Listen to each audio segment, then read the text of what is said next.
At 61 years old, Anthony had always been the kind of man who valued the people close to him, and he cared deeply about taking care of them.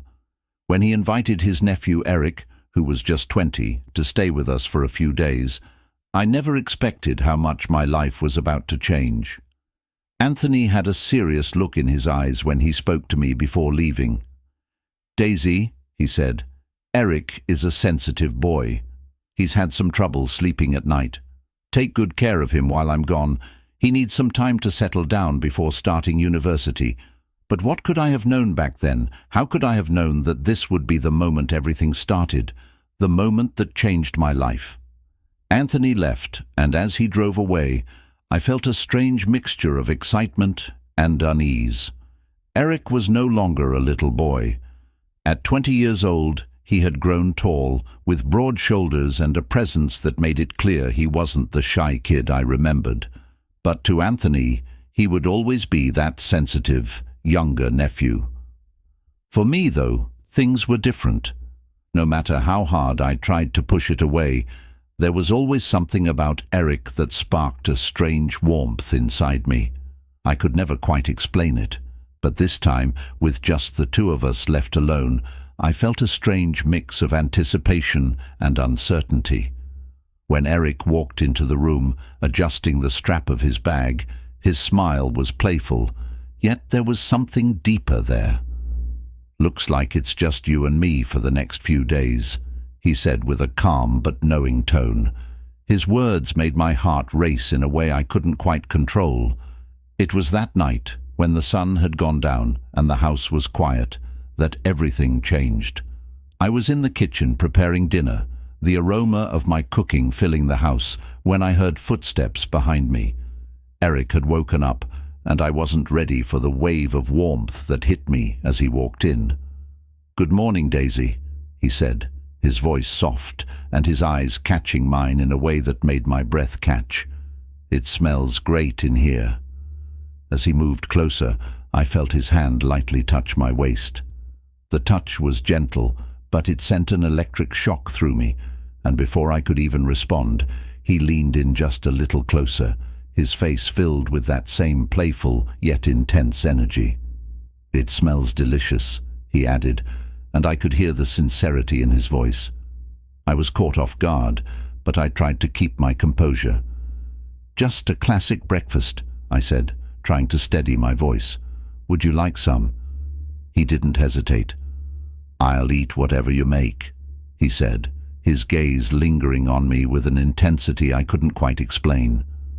We sat down to breakfast, and the tension between us felt strange.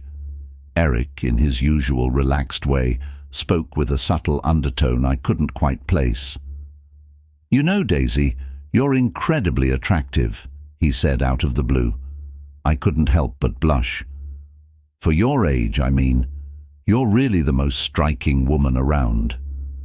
I was completely caught off guard, not knowing how to respond. "Eric, you shouldn't say things like that," I replied, laughing it off as best I could, but I could feel my cheeks burning. He just smiled. "No, I mean it. If I were in my uncle's place, I wouldn't leave you alone for even a second." I quickly changed the subject, trying to steer the conversation in another direction, but his gaze didn't leave me.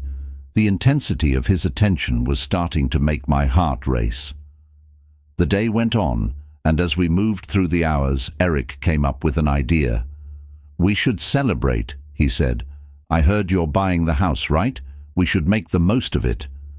I hesitated. "It's not finalized yet," I told him, but his insistence made me reconsider. He smiled, determined. "Let's celebrate tonight, just the two of us. Dress up, wear something nice.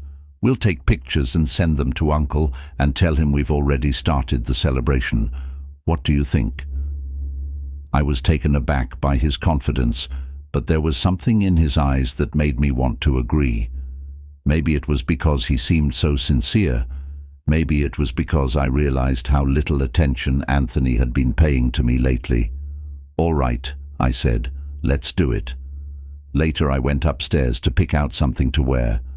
I found an old green dress in my closet, one I hadn't worn in years. When I slipped it on, I couldn't help but smile.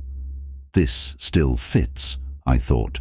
When I came downstairs, Eric was already in the living room, looking sharp in a white shirt. His gaze immediately landed on me, and I felt a rush of warmth spread through my chest. "Wow," he said softly, "that dress looks stunning on you." Dinner that evening was full of laughter and easy conversation, but even as we spoke, there was something different in the air. The way Eric kept glancing at me, his gaze lingering just a little too long, made me feel both uneasy and strangely flattered. As we finished eating, Eric leaned in closer. "This is amazing, Daisy, but I think it could be even better. It could be even more exciting."